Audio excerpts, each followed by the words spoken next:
And thanks for staying with us here on PM Express. And last week, the major conversation around the recruitment challenges into the security services surfaced. But that was just a symptom of a bigger problem. And that problem is the unemployment crisis.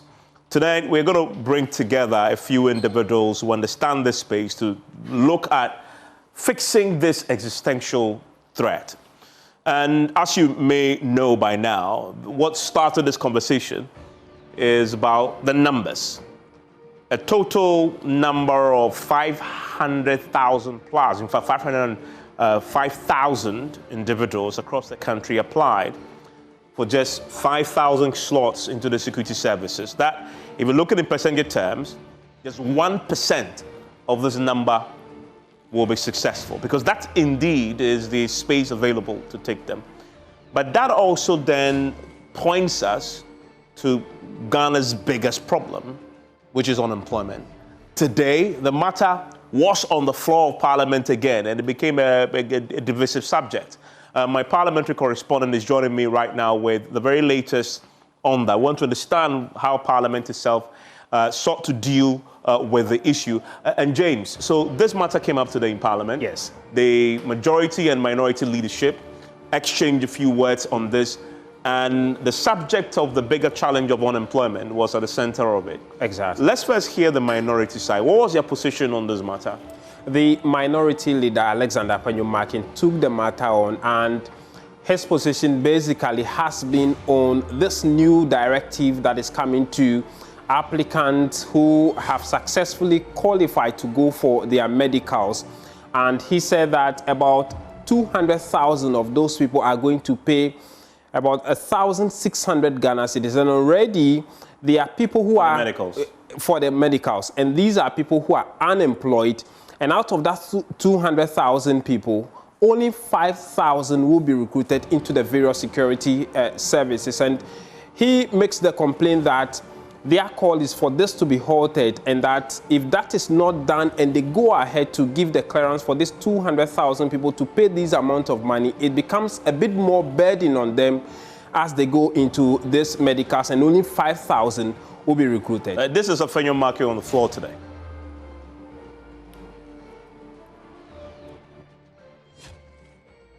If you allow all 200,000 to go for medicals, what it means practically is that after paying 1,600 each, because the medicals cost 1,600 Ghana cedi, it means that 200,000 are going for medicals with a legitimate expectation. Yet only 5,000 would qualify. Mr. Speaker, I won't belabor. All I am saying is that since the minister assured this House that he would come and brief us, can the whole process be put on ice so that, Mr. Speaker, we receive the briefing so that there is some clarity?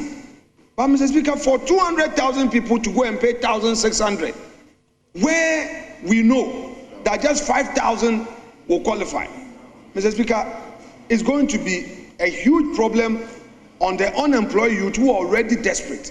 1,600, Mr. Speaker, the pressure is on all MPs.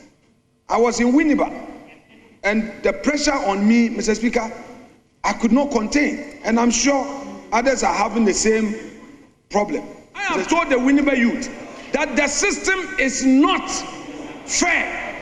So don't go and borrow money, go and do medical with the expectation that you will be considered. You will never get a chance. So if they go and pay money, it will be waste. So, Mr. Speaker, I've already told them.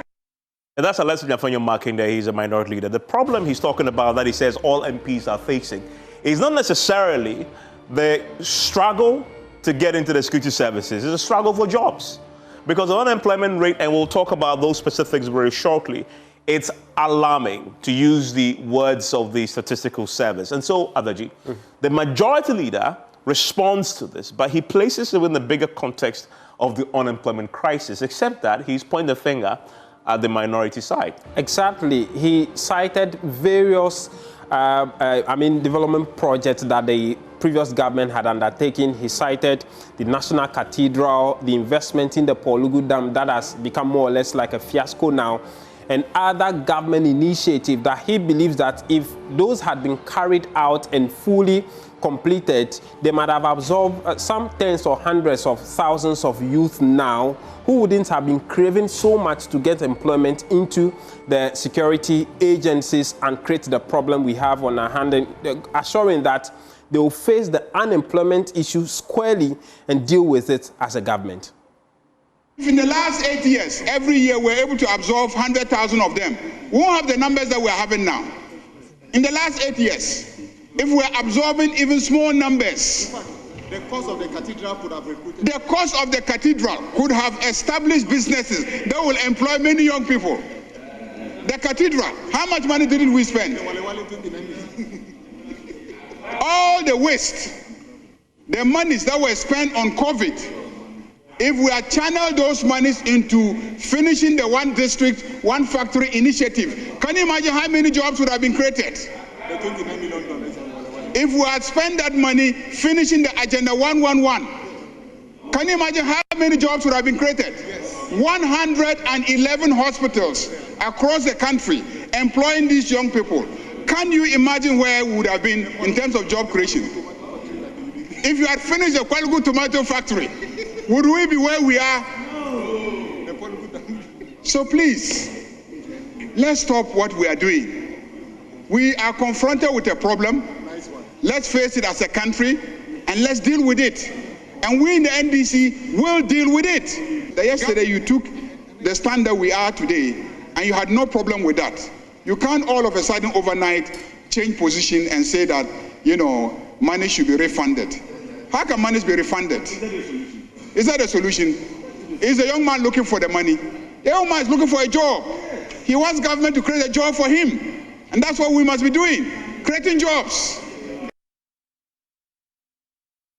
Says he wants government to create jobs for him, the young man. But is that really what should be the ultimate objective and goal of government? Is it a business of government to create jobs directly?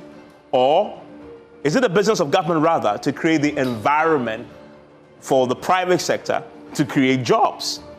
That is a fundamental question we'll try and answer on the show tonight, because over the period, governments have been in the business of directly employing people.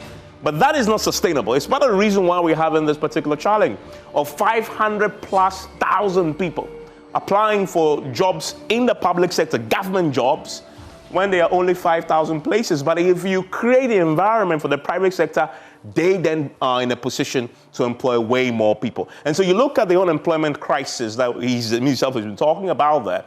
The statistical service tells us that there are 2 million people currently unemployed. And this does not even factor in those who are no longer looking for jobs. They've been searching for jobs for so long, they've become hopeless, and so they've given up and sitting at home. They will not be factored into this figure you have here. So this is grossly understated, I must point out. And if we look at the trend over time, the last time we were above 2 million jobs, 2 million unemployment rate, 2 million jobs currently evaporated, as far as those who are unemployed is concerned, was around the COVID period. And then you're looking at 2025 second quarter, and that's according to the Statistical Service, by the way. That's the last time data is available. We are around 2 million again, right? So the unemployment problem isn't getting better. And you look at the trend over time. In 2023, we're at 1.8 million, so a few thousands were shaved off. And then we climbed back up in the second quarter of 2025 to some 1.9 million. And then now we are in the third quarter, we are at 2 million. So this is inching up. Something must happen and must happen quickly. It is a security threat. And today you've seen some youth in the Ashanti region locking up offices of the NHIS there. Why? Because they want employment. The party in government is bearing the brunt of this. The MPP is also bearing the brunt of this. The MPs are struggling, which is what Afenyo Markin is telling you there. And if you look at the trend of Ghana's unemployment rate across the period, These are the raw numbers. If you look at the rate, we're currently talking about some 13%. And I say the 13% rate is grossly understated because it doesn't even begin to scratch the surface of the true extent of the problem, because this is estimated. And it doesn't include those who are no longer looking for jobs, who have given up and sitting at home. And then look at the age bracket of those who really should be right now at the forefront of the workforce. 15 to 24 years, 32.5% are unemployed, right? That's huge. You have ages 15 to 35%, according to the Statistical Service, 21.9% are unemployed. So this is a major problem indeed. And if you look at the regions, Greater Accra is the biggest. It has the biggest chunk of those who are unemployed. Central region is following, Ashanti is there, and Western region. And this is all over the country. But the Statistical Service puts it aptly. Quote, youth unemployment is alarmingly high. It is alarmingly high. And that is why we're seeing a lot of people trooping and attempting to get into security services. It's just a means to an end to stop the pain that they're currently enduring after school and not getting jobs. Not necessarily because they want to go into security service, but they don't have anywhere else to go to put food on the table, to put body and soul together. And we look at the total capacity of government currently, we have almost 1 million employed in the government service. It isn't sustainable. If you really look at this, if you really cut to the chase and slice and dice this, you actually realize there's a lot of people in this number who are not supposed to be there. But government has found ways to employ more people just so it can mask the problem, right?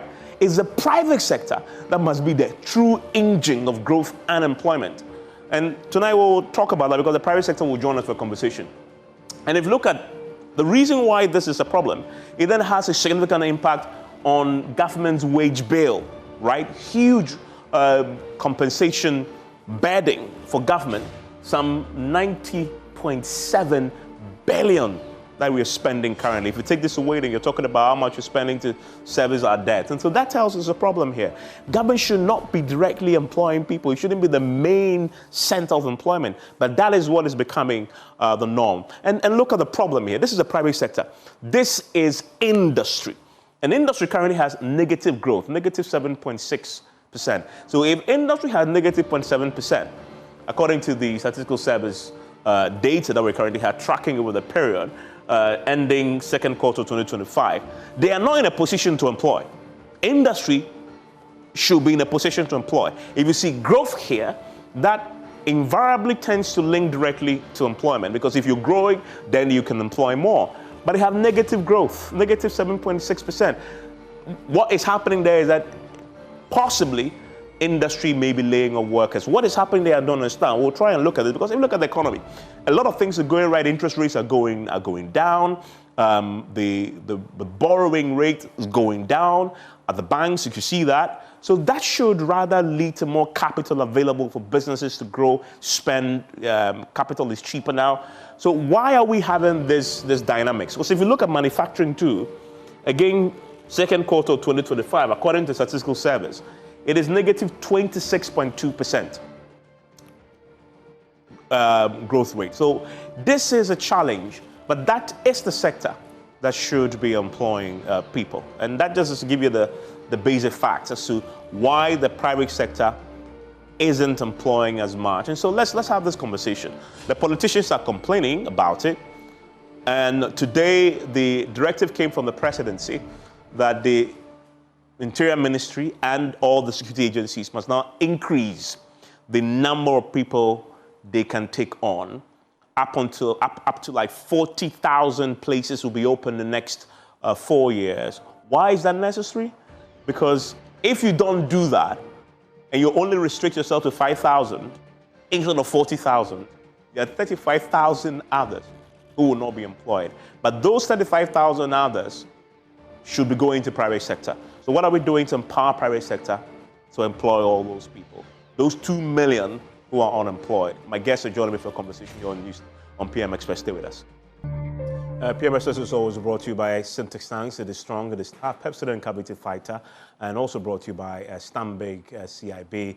And if you're talking about water tanks and you're looking for the tortoise on that particular storage unit, it is the Syntex tank. If you can't find a tortoise on it, then it's not quality, because Syntex tanks is strong and durable and built to handle Ghanaian weather. Look for them across the country, a strong tap. Before you sleep, look for Pepsodent Cavity Fighter toothpaste, because that is how you guarantee stronger teeth and healthier mouth. Also tonight, if you're looking for a place to invest, you're looking for a Stanbic Bank, because some see challenges, they will see opportunities where others spot risk, they unlock value. At Stanbic Corporate and Investment Banking, they partner with businesses driving Ghana and Africa's growth, from energy to mining, infrastructure to trade. They finance the ideas and enterprises that empower economies. Call them on 030-281-5789 to speak to the CIB team today. My guest joining me for a conversation on this all-important subject of the unemployment crisis. Franklin Kojo is the founding president of Imani Africa, joins us on Zoom. Mark Bedu Abuaje is the CEO of the Ghana National Chamber of Commerce and Industry, joins us on Zoom as well. Also joining us is Michael Ochre-Befi, is a ranking member on the Trade, Industry and Tourism Committee, and it's obvious why he's here. His sectors should be the primary vehicles for employment in this country. I wonder why that appears, as far as the data is concerned, isn't happening. Ataisa is the MP for Sanerugu, is the member of the Finance Committee. I'm grateful that he joins us. Eunice Owusu Asante is unemployed, graduate, and also joins us on Zoom. I'll get her thoughts on this matter very quickly, because of course she's experiencing and living it. And Eunice will join us pretty shortly, and also Franklin. But I want to come to Mark. Mark, the unemployment situation is a big one. You from the chamber, you should be employing people. As I just indicated from the statistical service, you are experiencing negative growth. Yeah. In reality, what does that mean for you and your members? It means that businesses are not expanding. So basically, nobody set up business just because they want to employ people. They set up business to make profit. And in making profit, they need the people to work with. So as and when they expand or they have new projects, bankable projects, and they're able to get interest rate and all the things at more affordable rates, then they will employ more people. But if they are not doing well, you are not making profit, already making losses, you already have employed a number of people virtually doing nothing, then obviously you cannot employ more people. So anytime you see this negative rate you are talking about, then obviously means that people also not get work to do. We are Ghanaians, we would have loved that as businesses will employ more people to avoid all the issues of unemployment that we are seeing. But if you cannot employ, you cannot just employ people to come and sit down and pay them. Once you pay them, it becomes a cost to you to affect your bottom line. So you cannot just employ people. You need them to do. You know what fascinates me is what appears to be the reality as you're just painting it, and what the economic indicators tell us. We now know that economic confidence has gone up. You have rate of borrowing, the interest rates is dropping significantly. I mean, historically, over the last many years, this is the lowest we've had it. In terms of cost of borrowing, it's gone down significantly. You think that capital will now be easily accessible for businesses and yourself to grow. So why are we not seeing that? So the economy is rebounding. It's obviously, the IMF is telling us that we're seeing the benefits. The CD is strong. So what's the issue? This macroeconomic variables takes time to reflect in the micro. The micro is what is happening at the factory floor. So you see interest rates coming down. Even that, what we have now is still among the highest in Africa. Our policy rate of 15.5 is still among the highest. And once you see a policy rate of 15.5, then the lending rate is above 20%. Now we have even the Ghana reference rate about 11 points, but the lending rate is still very high. We've seen a reduction, from where it was about 35%. We've seen, an improvement. Policy rates came down, and as it's coming down, you see also the lending rate also coming down. But it is still very high. The cost of production, let me put it this way, in this country is still very high. If you look at the producer price index is dropping. It's dropping. Let me give you an indication just to tell you the cost of production is very high. If you look at the inflation numbers that were released quite recently, the inflation on locally manufactured products is above the inflation that we have on the average. It's about 4.5%. but we have inflation of about 3.4 or so, which means that that of imported product is just about 0.6, which means that if somebody should produce something outside, freight or transport the product to this country, pay all the duties at the port, the person will still be able to sell that product at a price lower than what is being produced in this country. So the cost of production is still high. We've seen improvement. There's no doubt about that. But now, electricity cost is still very high. But it dropped recently. I think it's starting in April. Yes. So it hasn't reflected. We cannot use that. Yeah. Because it's not reflected. But we've seen consistently an increase in utility tariff. Consistently, every quarter there is an increase in utility tariff. Every quarter, both water and electricity. You have interest rate that we are talking about. You have cost of transportation, and then you even have the cost of even raw material that you use in producing whatever you want to produce. So we will see the effect of this positive macroeconomic variables not overnight. It will take time. And I think that if we are consistent with it, the word is consistency and sustainability. If there is any shock, as we are seeing now, and these shocks reverse these macroeconomic variables that we are enjoying, obviously, it's going to increase the cost of production. So in the last 1 year, your sector, you haven't been employing more people? Oh, others obviously would have employed, but not as expected. Okay. And let me put it this way. The economy itself, the structure of the economy itself also has a problem. If you have an economy where the services sector is the major driver of your growth, then obviously you have high rate of unemployment. The services structure, the sector employs 6 million people, the agri sector employs 5 million people, and the industrial sector employs just 2.5 million people. It's a clear indication that the structure is wrong. In an economy like we are having, you expect that the industrial sector and agri sector will lead the growth, the source of growth, and then the services sector as a derived sector will support these sectors. What we are experiencing now is a structure of a developed economy where they have a very strong manufacturing and industrial sector, a very strong agri sector, and the service sector is providing support services. We have reversed it. So anytime you see the growth rate, as we are saying, we have recorded 5.5 of GDP growth and all those things, all consistently what we have recorded, we call it jobless growth. So you see a growth, but that growth is not creating jobs. And when you consistently have that, the result is what we are seeing. So we need to change the structure of the economy, as we have said several times, to ensure that the industrial sector leads this economy. Industrial sector has a very long value chain. Long value chain. Assuming you are manufacturing, let's say, fruit juice, just for the sake of argument's sake, from the person who owns the land, those who are preparing the land, those who are producing maybe the pineapple and all those things, from those who are transporting, before it even gets to the manufacturing, the firm, they will add value to it before it is distributed. Within all these nodes, we are creating jobs for Ghanaians. But if the manufacturing sector or industrial sector is not doing well, the service sector, name them, you have banks, we have telecommunication. How many people are they employing?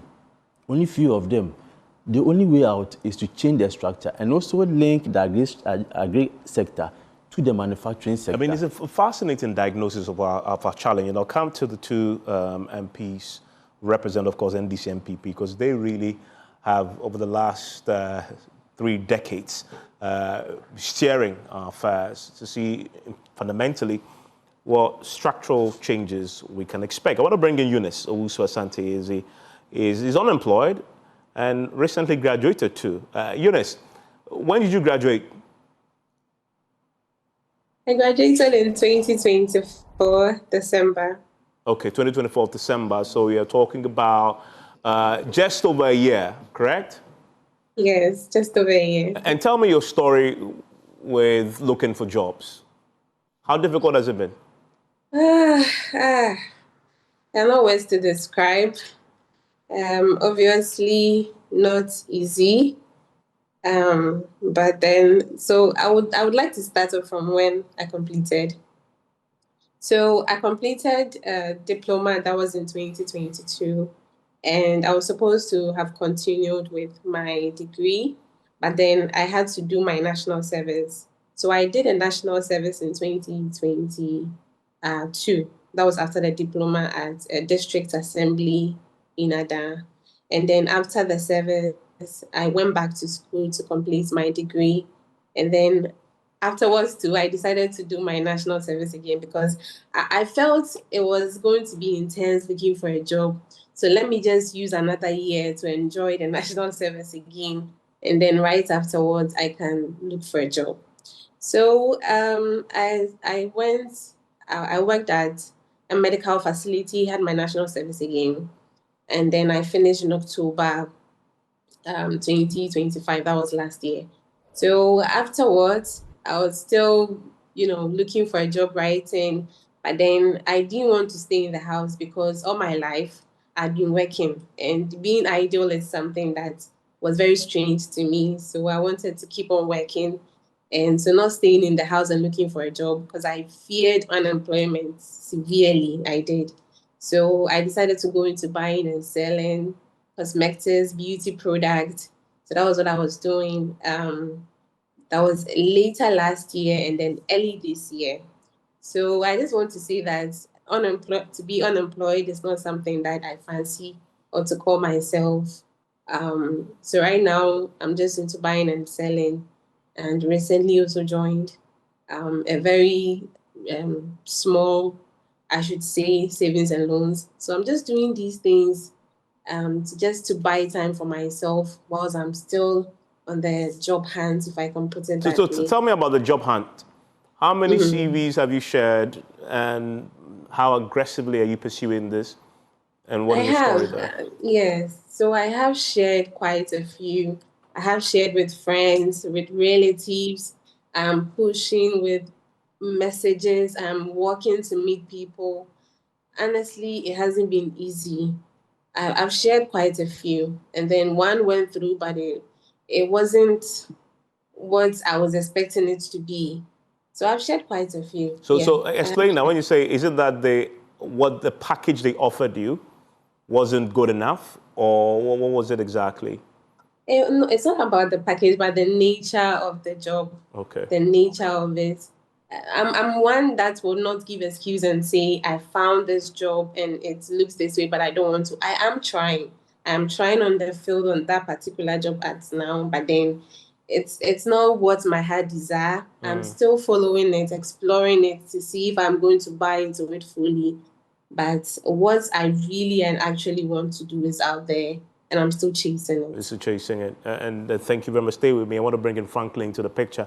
So, Franklin, when the Statistical Service is measuring the unemployment rate in this country, they'll definitely include Eunice because she's looking for the job. For those who aren't looking for the jobs, I'm told, will not be factored into the picture, those who have given up. So she's looking. She's created her own trading scheme to keep herself busy. She's one of 2 million people, according to last data available from the Statistical Service, who are unemployed. The Statistical Service itself says it is alarming. This is a problem that Imani had talked about for years. And if you listen to the politicians in government, they tend to define the problem as one that government jobs can solve. So they create all these vehicles to create jobs for those who are unemployed. Diagnose the problem for me. Why are we at a point now where the Statistical Service is telling us it's a crisis? We're seeing 500,000 plus people applying for 5,000 jobs. The president today, having reviewed it in an emergency meeting, we are told, has directed that these places should be increased to 40,000. We are dealing with the symptoms there, are we not? Instead of dealing with the real problem. Well, good evening, my good friend, and can you hear me? Loud and clear. Great. Good evening, and good evening to the lady and the colleagues in the studio. I don't think I mean, if we say that we didn't know the problem existed, would be fair to how to call it to the truth. I think what we've done is that we have just abdicated thinking. I'm not too sure the various political parties, apart from probably speaking about it, have actually, done the proper mapping and then said, look, let's have a graduated plan of how we can absorb the current bulge, the people unemployed, or find a way of trying to make them a bit more productive. Naturally, in the current people, and so when you have all these thousands of, probably millions of young men and women just, waiting for jobs, I think it is important that you come up with some sort of what I call some survival plan. You need to survive before you grow. By the way, not be fixated on too much growth and all of that, as last gentleman talked about. And I think the survival mode means to be creative immediately before you come to power. Right? You should have all these things. I believe we're having a connection challenge to Franklin. We'll try and fix it and get him back with his thoughts on this. But I want to come to the studio now and bring in Ataisa into the conversation. Ataisa, so what's your understanding of the problem, first of all? You are on the finance, on the, I believe, the economic committee, right? I believe you're also on his committee. Yes. Okay, so you understand the both sides of the issue. What's your understanding of the problem of unemployment and how big it's become now? Yes. So let me say good evening to my colleagues seated here, and then to the good people of Sanargo. It has been long that I greeted them. Now, unemployment is a national security issue. In fact, I remember in 2019, the then Minister for National Security, Honorable Kandapa, made that disclosure in a survey that was done by National Security to the fact that it is becoming an existential threat to our democracy if we are not able to find young people decent jobs, jobs with dignity. And in fact, watching the videos here showing citizens of this country who are eager to serve in the security services, I can bet you, though there is no available survey or data on it, but I can tell you a lot of them are joining the service not because of the desire to join, but because of survival. So it will not be fair. In fact, you'll be doing yourself disservice as a government if you underestimate the threat of unemployment. And though over the last year, there has been some level of improvement, because if you look at in fact, let's take it from here. If you look at the last survey that was done, the Ghana Living Standard Survey 7, that was done in 2015, you saw that unemployment was hovering around 8.4%. And the last one that just came last year, October, this Living Standard 8, we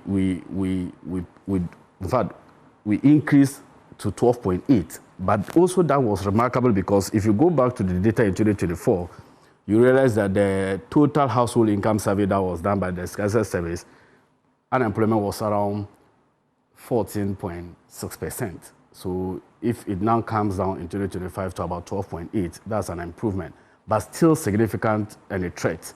And I would just want to quote some excerpts from the Ghana Statistical Service release.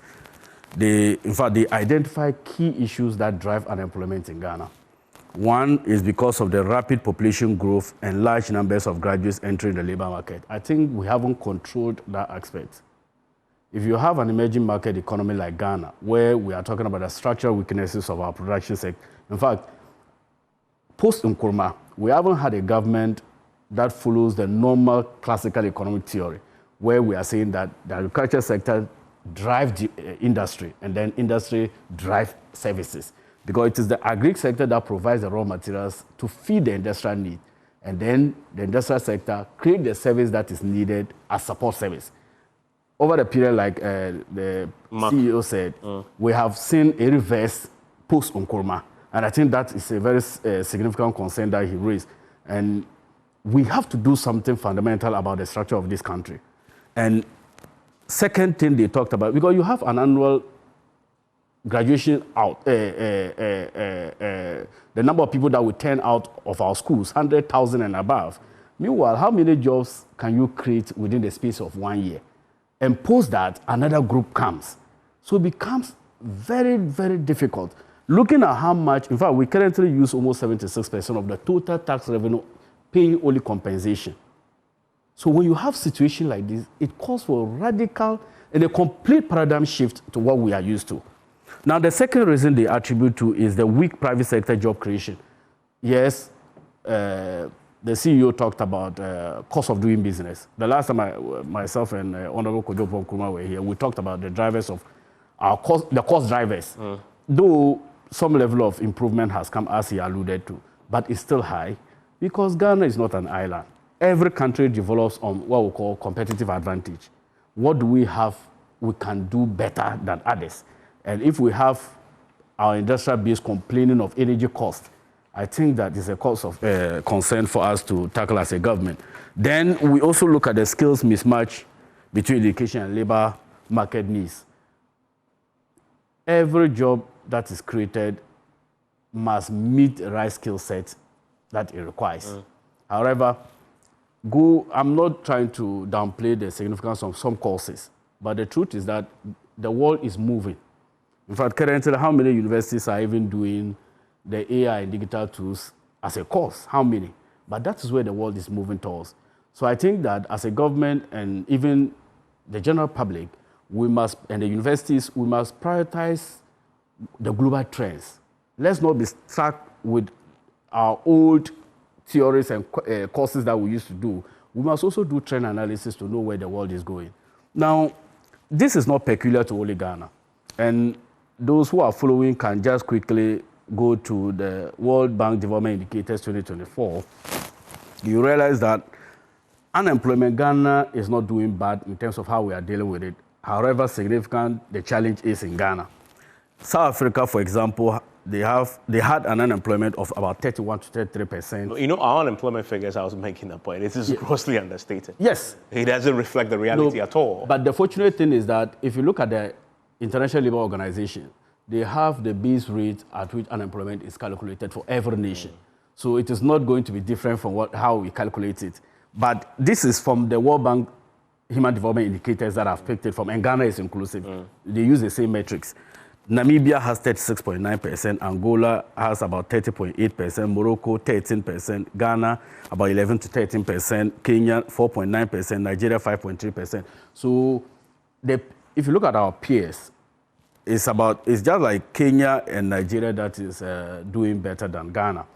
That is not to suggest that we have to underestimate that. You may have issues with this concept of 24-hour economy. You may have issues with that. But if, as a country, we need to survive this fourth Republican democracy, we cannot continuously do the same thing over the last 30 years. So that's a radical shift you're talking about. Yes, exactly. You are coming to land on what the 24-hour economy is. Yes. Hold on, I'll come to the specific vehicles to achieve that. But Berfi, I mean, you readily were in charge of this economy for 8 years. And many will say, well, that's enough time to radically do what he's suggesting, to change the fundamentals of this economy. We are back to this talking of unemployment, 500,000 people. I'm sure many of your colleagues are chasing you for these 5,000 jobs, only because politicians have failed us. And I'm not saying MPP alone, I'm talking about politicians generally, have failed us, have failed the people of like Eunice and Co., who right now should be in a position to get a job, but can't. Thank you very much for the opportunity. My greetings to my colleagues here, my friend. I think I wholeheartedly support your assertion, and somehow it has been a systemic problem, I mean, for all these years. Governments have not done well, as far as I'm concerned. I mean, speaking as a Ghanaian, not as a politician. Because, I mean, looking at the numbers, clearly you can confidently state without any fear that governments over the period, I mean, post-Nkrumah, have not done the best. An interesting thing, MPs actually face the problem more than anybody else. Yes, that's I'm pretty sure if I stand up on Saturday in front of your house, I'll see a long queue of people. You see, and I think that over the years, one of the problems that we have had is the approach. most of the times, most governments, I mean, during opposition period, would like to try to diagnose the issue and try to come out with a knee-jerk solution. I mean, in the form of writing it into manifestos. And it becomes a document to only waiting to implement them when we're given the chance to rule the country. But that's, for me, it's not enough.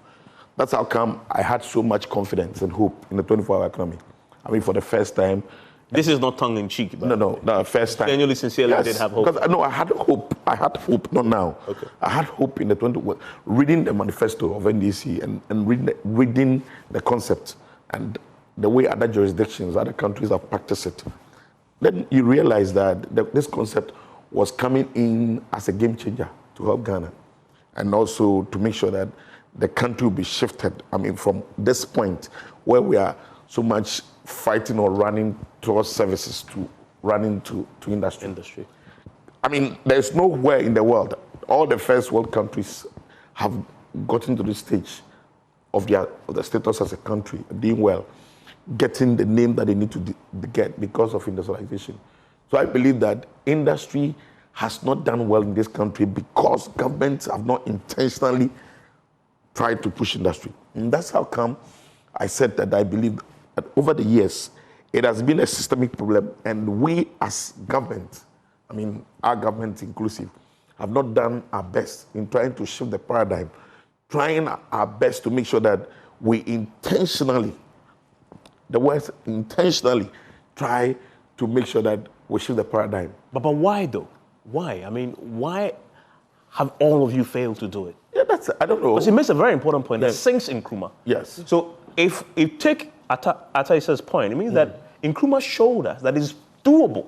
Yeah. Why is it that post him, all the governments have failed to do that? So the point I was just preparing to come to a certain point that it must be intentional, and we must be aggressively, I mean, and radically move to do these things, whether we like it or not. Because that's the only way we can achieve something better for our country, Ghana. And that's why I said that earlier on, that I have so much hope in the 24-hour economy. But it only changed when they decide to advertise something different from what they are implementing. Clearly, the 24-hour economy they're talking about, which should have been a game changer for us, because governments have not done well. I mean, for the first time, this is the first time in the history of this country that, I mean, this republic, that a concept or like an authority has brought its policy to Parliament, for Parliament to go through peruse and also at least put on the floor of Parliament or plenary for us to discuss. My point is that if we have not done well over the period, and now there's an opportunity to do well, what do? We have to make sure that we do the right thing. And we start to do politics as usual, and that cannot help us as a country. So I wholeheartedly support the numbers. I mean, a country where unemployment is at 12.8, I mean, very, very, very disgraceful. I mean, a country like Ghana, Nkrumah's Ghana that is a big boy amongst our peers. We should not be, we are always the best in class in all the things we do, but the numbers are not showing well. And that's how come I believe that we have not done well as a country. And the opportunity now has come for us to change and make sure that we today on the floor, Majority Leader, throwing jabs at the minorities throwing jabs. At the heart of it is the problem. Everybody's talking about the symptom. I heard a Majority Leader say, well, the government must create jobs. But must government be in the business of directly employing people? That is not the responsibility of government. For me, as I said, the 24-hour economy. The advertised 24-hour economy, between me and you, a very good watcher, political watcher, not only a journalist, you know the truth. That the 24-hour economy that was advertised, and that is practiced in other jurisdictions, doing well in Netherlands, in Australia, in Iceland, that is not a 24-hour economy they are bringing now. So clearly, you see, people are losing hope. Because note that the only people that can turn the economy around is the private sector. And so whatever policy or whatever concept you bring should be a private sector driven concept. But isn't that what it is? Yeah, it is. But, as of now, we don't see it well. It's just that. You guys just approved it in Parliament. No, that's not that. You know, they promised us something different. They promised us a Formula 133, a Formula 133, which we thought, because it was a flagship policy, we thought that they're going to start. But that's not what I want to talk about. What I want to talk about is that government must be intentional. Intentional here means that there is no even incentive package available. What are the incentive package? What are the motivational package that can tickle the emotions of the private sector person to even want to venture into this art now? There hasn't been any serious meeting with the private sector. He can confirm to me that, because I'm also involved in industry and I know what's happening. I talk to them a lot, albeit it may not be so formal. But then I know that if this policy is good and we all want to support it, by this time, government must show that this policy must be a private sector-led policy. And therefore, the private sector must intentionally, be involved. Basically, do I hear you say that if the 24-hour economy policy is well implemented, it's a solution to the unemployment problem? For me, I believe so. Okay. 100% I believe so. Because if it is only a private sector-driven policy, not like a way government is trying to use something to deceive the masses by saying that want to implement 24-hour economy in the DVLA system in the ports and harbors. This should not be a government project. Over the weekend, the Economic Committee, I'm a member of the Economic Committee and Leadership of Trade Committee, we made a 24-hour economy. I put it to Mr. Gusitando, Mr. Gusitando, be very sincere with Ghana. Let us know the truth about the concept of the policy. Because we all support it. If it is private sector driven, I'm sure it will work. But if government want to find a way to be part of it somehow, government should only be a facilitator. Create the ambience for business to thrive. Create the ambience for the private sector. Tickle the emotional private sector with physical and non-physical incentives that can cause somebody to invest. Why? You ask the question. People are not investing. Why are they not investing? They are not investing because the incentive regime is poor. It's not motivational enough. It's fascinating you say that. Natas, I'll come to you because I know you the 24-hour economy is something you touched on before I came to him. Yeah. So I'll come to you too. But I want to get Franklin's take on the point that both of you have admitted. And frankly, so why is it that our governments have failed so far to fix this fundamental problem, which is a national security threat? We're just talking about 24-hour economy, another vehicle that the government is trying to use to fix the problem. But before the 24-hour economy, there was a one district, one factory. As we've now been reading since last week, there's an audit that has happened that is now actually telling us that that vehicle has became an avenue for potential corruption. And we've seen several figures in the audit report that shows that incentives were given to companies, etc., under the guise of 1D, 1F, that didn't qualify or had no intention of employing anybody. And that is not the only time that when the government had created a vehicle to solve the problem, it tends to end in a scandal, right? So what for you has been the key bottleneck stopping governments from fixing a problem that they all know is an existential threat? Well, I think it's incentives, really, Evans. If you can hear me, I hope I have a better connection now. Loud and clear. Right? I mean, the things that motivate people, these kinds of schemes, call them scams, as essentially the things that should motivate all of us to be able to think in the other direction.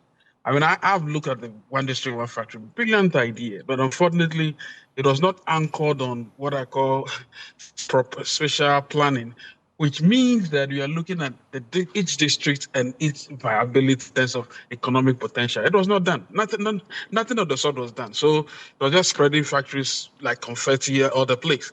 It was bound to fail. That's what the incentives was a vote, more or less sloganeering vote buyer, rather than consensuous, active thinking that you want to create pull factors that will pull people into what I call, basically just find out places where the value of the economy, the value of the potential of that area can actually generate the needed jobs and then generate the needed resources, and then somehow to attract a lot of people. So you didn't need to put factories everywhere. In fact, I can tell you critically that the only thing that was really going for the One River factory was this Ekunfi juice thing. And even the Ekunfi juice, if you go into the story properly, government support was just about 35% rate. So it looks to me that the incentives that motivate the creation of these schemes are not what we want to do. And unfortunately, there's a lot of resources wasted, which is why I suspect when the NDC comes to pass, when the NDC was campaigning and suggested that, oh, well, look, we are going to create jobs, 24-hour economy. I must tell you that I don't think they had critically done the math, should I call it the assessment, because they also reduce it to a slogan, right? 3 jobs, 3 people, 3 shifts, or whatever I call it, 1 job, 3 shifts, and all of that. That was what people understood. It was only when, after a while, when they said, look, let's think properly about this matter. That was when the likes of Guzi and Co came and said, hey, if you're going to do 24-hour economy, you need to think about value chains, which is why he looks at the whole Volta Basin and he's saying that, look, why can't we have an integrated value chain development plan, more or less, along the Volta? Everybody has talked about this for a very long time. This is like von Thunen, the geographer von Thunen's development economics, von Thunen's model. All these are like ancient stuff, right? Everybody knows that certain resources attract people, water and, if you like, maybe highways and all of that. And if you have this beautiful water that you can do so much with, why not build? And if you look at all our agricultural potentially productive areas, are along the water, or probably close to the water. So why don't we do an integration properly, do the analysis properly? You can ferry yam or whatever you face from along the water, and at the same time create buffers where you can store them, and at the same time process them, and that conglomeration would mean that you actually getting value where you can maximize. So you're not spreading factories all over the place. You understand?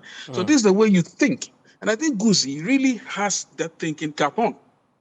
The only issue, though, that it will take a little while, because then he needs to make sure that there's investment in all these areas so that they can get the credit. Befi talks about there's no investment. I think Befi is a bit confused sometimes, but I think he should understand that when he's talking about investment, it also means that you must have a proper plan in which people can invest in, right? This is not like free zones. It's critical thinking, and I think Guzi has it on. He's saying that, look, let's focus on this thing. Unfortunately, this takes a bit of time, to take about 2.5 years to get all that money. And if the plan works, then you can then say that, okay, look, instead of maybe let's say about 100,000 people that I think use this waterway, I think we've managed to create value to the extent that now about 1 million people can actually be making business up and down. And I think it's an elaborate way of doing it. Assuming we did that, and we did it with some other another value chain somewhere, maybe I've forgotten what name I want to bring, but maybe just along the coastal area as well. Maybe look at fishing or something else. Then we are thinking in those terms. We don't think in silos where politicians come and dish out small things here and there. No. We have to think in proper silos. Yeah, so Franklin, do I also hear you say, as far as your verdict is concerned, the 1D1F, the 24-hour economic policy, if again well implemented, can fix the problem of unemployment?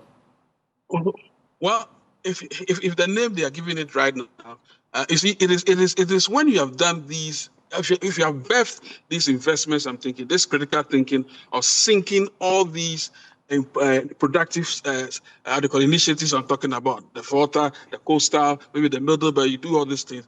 That is when you can begin the what I call the value creation, which you then multiply. Then you can say that, okay, look, I have so many people now working because of this value chain analysis integration I've done, and because of that, I can now expand my business beyond the normal 8-hour 12 hours. Otherwise, what exactly are you creating the 24-hour economy for? If you don't have the opportunity for people to trade, basically to market and exchange. You understand what I'm saying? So there's a lot of ideas that I suspect could come to, and I think, clearly speaking, Guzi has the answer. If he's able to do that and along that Volta chain, and is able to replicate it across maybe 3 areas, we can begin to see that the proper thinking. And by the way, it should then be linked to academia, linked to maybe further industry, because one of the problems we have, Evans, is that you and I know that this country is a grammarian-based education system. It's annoying. It's almost insulting. I recall when the last government decided, no, not the last government, I think the second NDC government decided to extend our polytechnics into universities. I kept saying, in fact, we put up a whole council together led by Sam Jonah. We had eminent economists at the time, Mr. Santi of blessed memory, who served in Nkrumah. We put together a crack team of educators. Everybody who knew education in this town was part of it.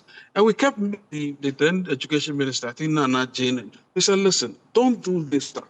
Don't elevate these colleges to tertiary, because the more you do that, you are putting a spin on the universities. Everybody wants to become a state lecturer, and then you are taking too much money from the system, paying things that are not productive. Because everybody wants to do grammar courses. That's the kind of universities. The number of courses that are disproportionately grammar based actually are higher than the technical education government for. By the way, that's a proof of concept. The UK in the 90s did this same thing, elevated all polytechnics into technical universities and lost critical manpower. That's how come in the UK today, when you go, Eastern Europeans are the ones doing the plumbing and all, and they are getting good value. Here, what do? We don't even respect these jobs. Go to the technical institutions, you cry. You see the sort of people that end up there. I mean, I led a delegation. I led American high school kids.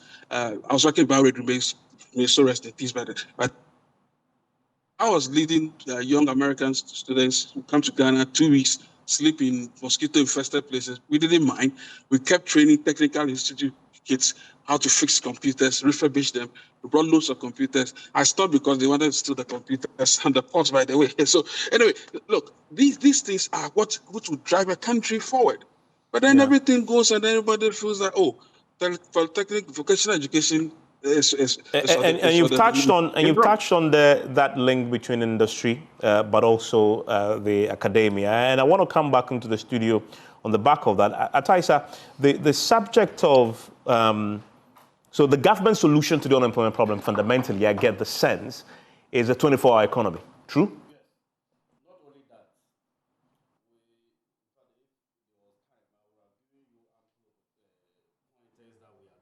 For example, if you look at the Ejumawura program, where we are saying that people should develop more interest in entrepreneurship. In fact, the minimum that a beneficiary gets is about 40,000 Ghana cedis across the country. And if some people just need a total capital of 20,000 to start up something, then you look at the National Apprenticeship Program, where we are making sure that not only formal jobs, you can also create jobs on your own. These are some temporary measures that government is taking in order to lower the poverty levels of our people. Now, in fact, listening to Rankin on the 24-hour economy, I see that, in fact, we are still not. There's a saying in my language that you cannot wake up somebody who is pretending to sleep. That's the truth. Because if you were part of the workshop that happened in Eastern region, I'm sure it was made mention clearly. And government has been very consistent that the 24-hour economy is a private-led initiative. We've been very consistent on that. Now, in what ways is it private-led? So I will demonstrate all of Okay. it. Now, the second issue too is that... And Mark, you confirm that for me, because if they haven't engaged you yet and don't know your role in this, then it can be. Yes. But I want to hear you. Now, it is important for us to state clearly that if you look at the 2025 report from the Ghana Statistical Service, we spent close to, let me give you the information. we spent close to 34 billion Ghana cedis in important items that Ghana could have produced ourselves. Locally, for example, if you look at some things like yamadie that we import, chicken and the rest. These are very stable, essential commodities you and I all consume in our households. So if you have an opportunity like this, how do we make sure that you are able to produce them locally? That's why the essence of the 24-hour economy is to promote, one, export promotion and import substitution. Commodities and finished goods that you can necessarily produce in Ghana, you must not create an economy outside the country. And how is government creating an enabling environment for this to happen? Exactly. Now, precisely. If you look at, first of all, since the Secretariat started its work in March 2025, they engaged 412 private sector companies, 412. And out of the 412, 80% of the 412 has agreed to do the 3-shift program. However, subjecting it to some various incentives that government must provide for them. And one of the incentives that the people are asking for, which is part of the 24-hour mandate, one, we are trying to look at, first of all, the financing mechanism. We've realized that a lot of SMEs are not able to expand businesses because of financial constraints or limited access to the loanable fund market. So government is providing, first of all, one, through GIFT. We are making funds available through a concessionary terms where companies can get access to funds at lower interest rate than the interbank rate that they are currently finding it difficult to borrow. We are also providing risk guarantees. Oftentimes, many companies cannot get money from the interbank lending platforms because of collateral. Government is providing risk guarantees for companies who are interested in pursuing the 24-hour agenda so that government becomes, let's say, the collateral that will enable the private sector to access those funds from the banks. This is a way of removing a huge bottleneck in terms of channeling funds to the private sector to grow. If you look at private sector capital in 2025, it grew by 19%. What was the reason? The CEO just talked about, though the policy rate is still high in the sub-region, but you see that access to capital for private sector has grown because many people see the 18 to 19 to 20% interbank rate better than they used to see it at 29%. So they increase their appetite for borrowing. The second thing is that government is also saying that we are introducing the concept of climate financing. If you go to UN, if you go to African Development Bank, most of their grants and financing schemes are now tied to climate financing. Government is providing that platform to be able to provide that level of guarantee for companies to access those climate financing that is available in the international field. Carbon credit from zero net. If you look at currently, he is aware, MPs were trying to pass the MPs pension program. And one of the funding sources was to use our carbon credit market. Government is saying that companies that are most environmentally sustainable should be able to access carbon credit through the government. And we are doing this within several frameworks. He talked about the Volta, Franklin talked about the Volta Economic Corridor. We have the Northern Corridor, and we have the Middle Basin. And we are also saying that you cannot develop the industrial base that will create more jobs for people without modernizing your agriculture. For 2026, we are constructing and commissioning 50 mechanized centers. In fact, Savulgo and Sandargo are part of it. And the idea is because if you look at currently, there's a food glut in the country. Why is this so? The cost of inputs, of cultivating to get a bag of maize or rice is still high because to get an acre of land to plow is 200 Ghana cedis. And fertilizer is around 500 Ghana cedis. Government is removing all these input drivers to make sure that we free up the production costs so that the price of goods and services will come. When we have those things, we will be able to expand our businesses. When we expand the agriculture base, we serve as a simple source for industrial use. And let me add this point. Government is also providing technical assistance grants. A lot of times, like I indicated in my earlier submission, sometimes global trends suggest that this is the form of businesses that we should do. Companies are slow to adjust based on the the price sticky concept, where they are saying that at the micro level, things are slow to adapt. So government is providing that technical assistance to emerging market needs so that Ghanaian businesses can thrive and become competitive like the other people in other parts of the world.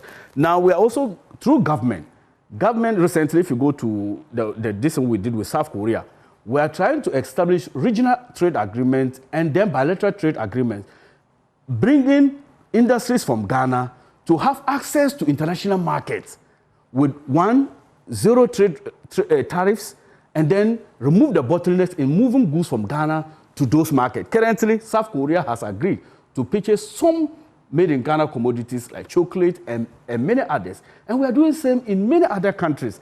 If you look at the tax rebates in opposition, we were very clear. And I think that if you look at the NDC manifesto, we were very clear that one of the anchors of the 24-hour to survive is to give a tax rebate and tax releases and tax grants and exemptions. So that if you look at currently the corporate tax of Ghana, 25%, it makes businesses difficult to even declare dividend because it is normally wiped away because of the corporate income tax. So that's why you've dealt with the effective tax rate with VAT. Exactly, to reduce those bottlenecks, to make sure that businesses become more competitive. Because if you increase corporate tax, what is simple means you are already having VAT of 20% at the point of entry of their raw materials. You are also having COVID-19 levy in the past. You have multiple taxes in the system. When you do that, they do the pass-on cost to the consumer. It makes Ghana products more expensive than the imported commodities.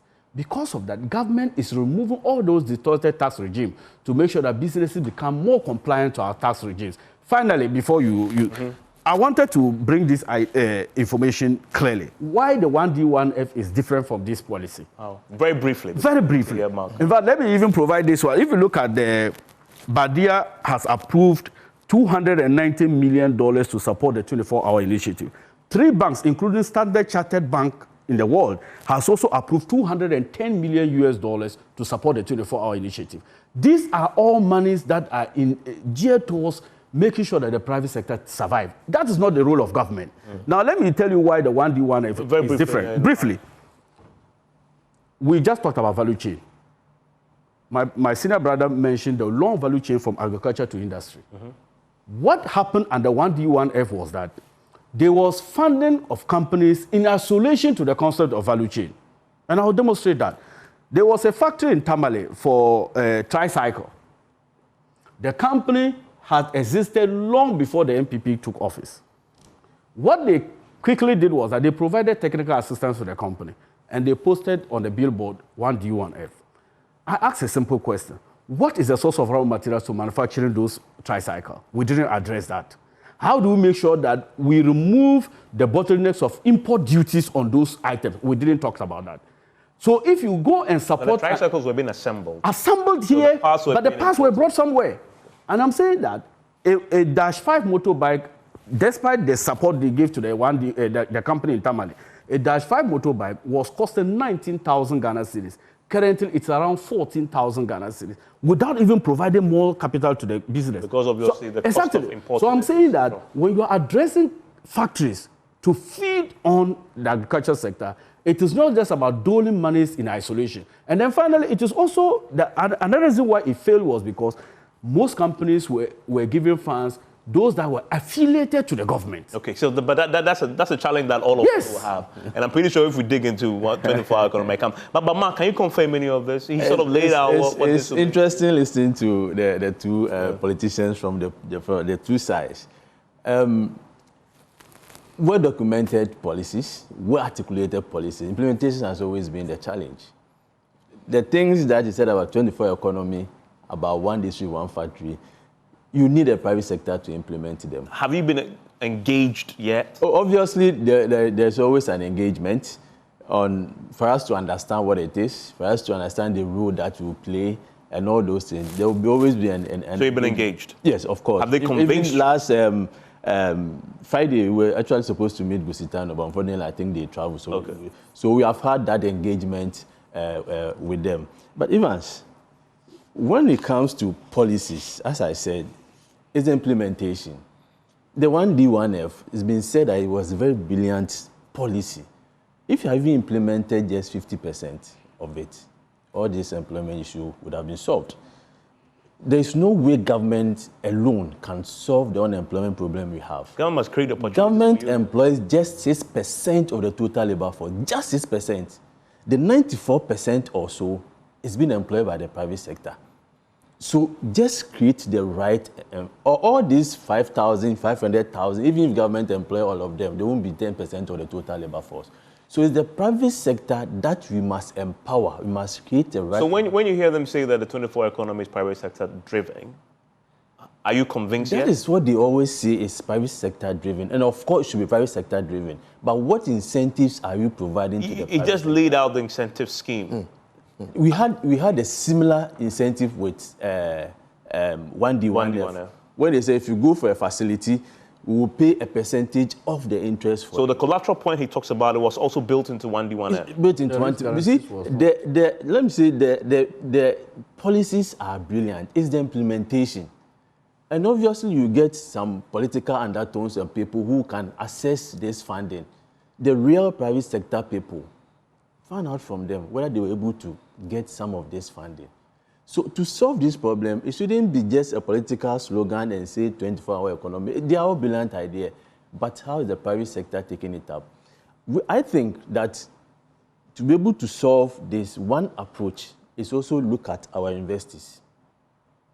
Frankly made mention of this polytechnic. It has been one of my biggest problems to convert polytechnics into doing HR, doing accounting, doing all those that Legon and it were already doing.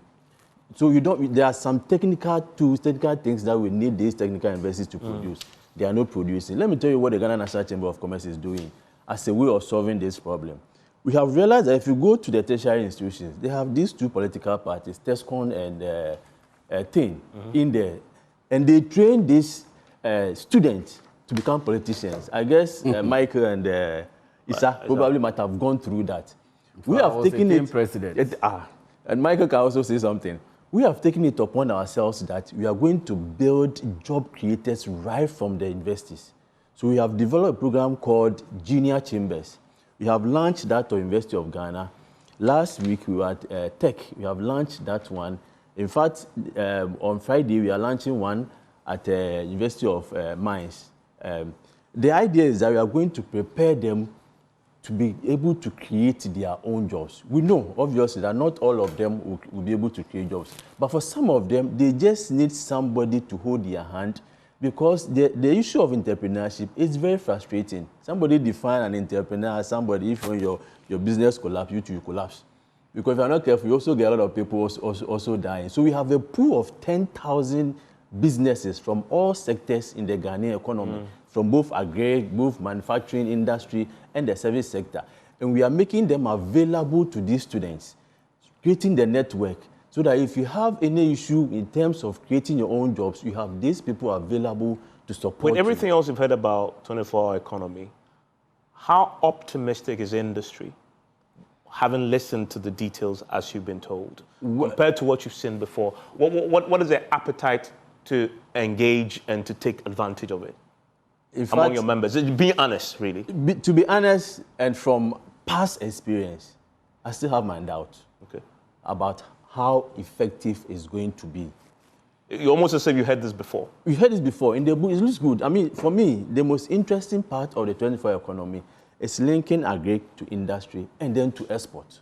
That is the trajectory we need as a country to be able to move forward and solve all this unemployment issue. So if they are able to do it, fine. I mean, we are almost close to 1.5 years into President Mohammed's administration. And personally, apart from the talks we have done, haven't seen anything practical on the ground that the private sector can point to or access and say that we have done this personally. I mean, with the pool of businesses that we have. So if quickly we have to move to make sure that we are able to transform this, transfer these ideas from the books into action. For me, very quick point. But let me add quickly. Yes. The issue of unemployment, for me, the challenge is more with underemployment, more than the unemployment. There are a lot of people who are underemployed.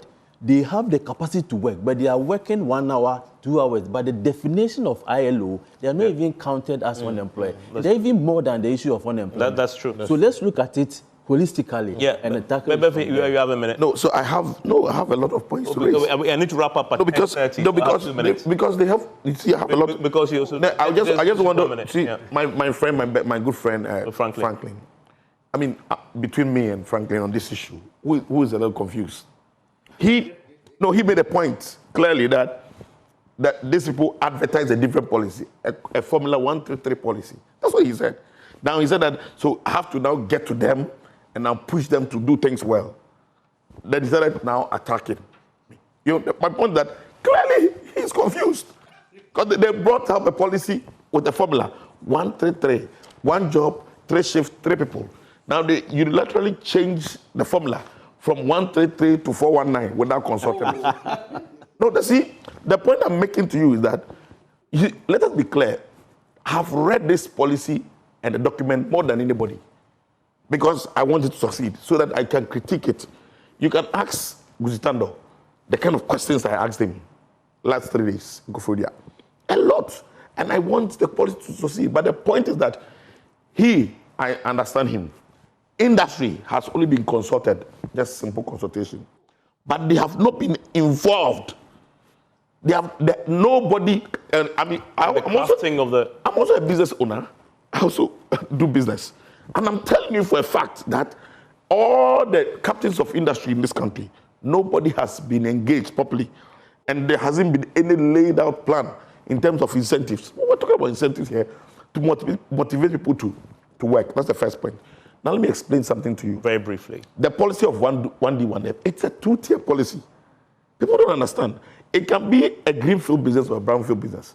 So 1D, 1F companies are not necessarily only greenfield businesses that will start from the scratch. Just get that in your head. It's very important, my brother.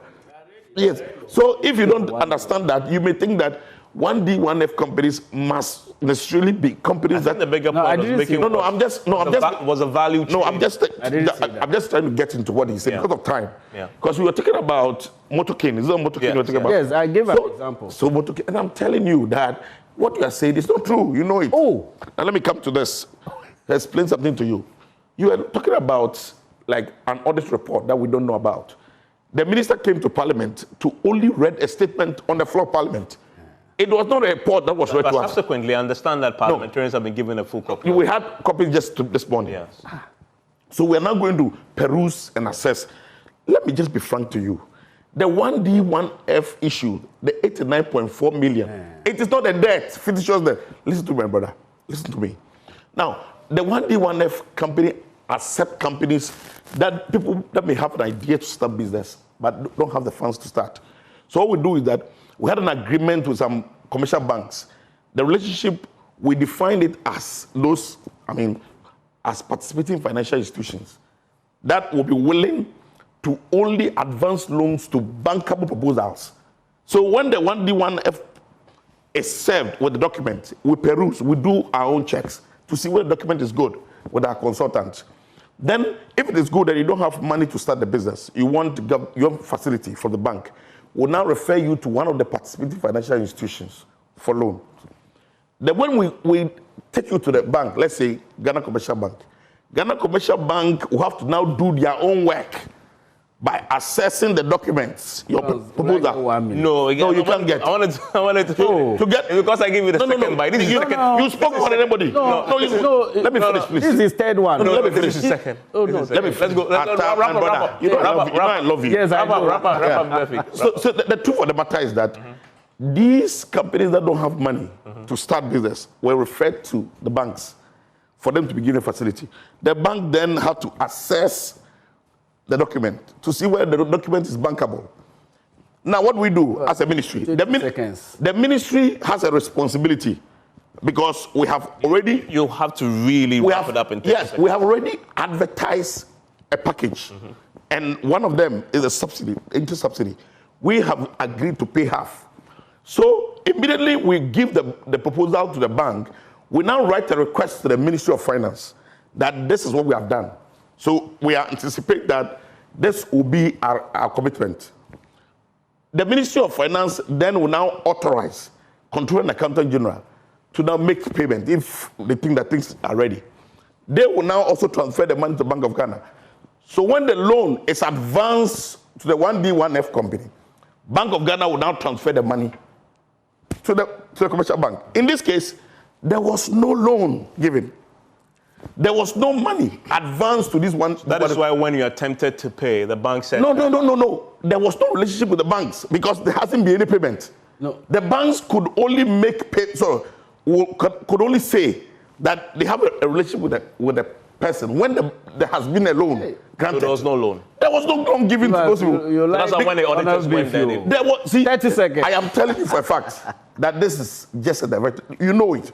I don't know. You know. I'm putting it to you that you know that these people, because of what is happening to them now, they are in. You know that they are in serious crisis. That's why they're having emergency cabinet meetings within a matter of 1 month. They have had 2 emergency cabinet meetings. Okay. What kind of government is this? 30 seconds. 30 seconds. I mean, let me end by saying that there is no fictitious debt of 89.4 million. Okay. The banks, you've explained. And that's a fact. You've explained. It's okay. That is better than what I need to wrap up. 30 seconds. Out of respect, I'll give you 20. No, if you give me 20, you have to give me. Go. I'm not going to. 20. Yeah, I'm I not have going to wrap up. I have to wrap up. respond I have to wrap up. 20. to what he said because. No, but you are not explaining why. Just go to your point. So my point is very simple, that my senior brother here saying that 1 year into 1.5 years they haven't seen it. I think that's not good. I think that's happened. No, please. The point is that you said they have consulted. Oh, God, that's not. We have been clear that we are doing stakeholder engagement. In fact, it was through the stakeholder engagement that we propelled the bill. Now it is now an act. Yeah. So wait and see this year. We have already made sure. Almost 2 years. No, it doesn't matter. We voted for 4 years. No. That's what I said.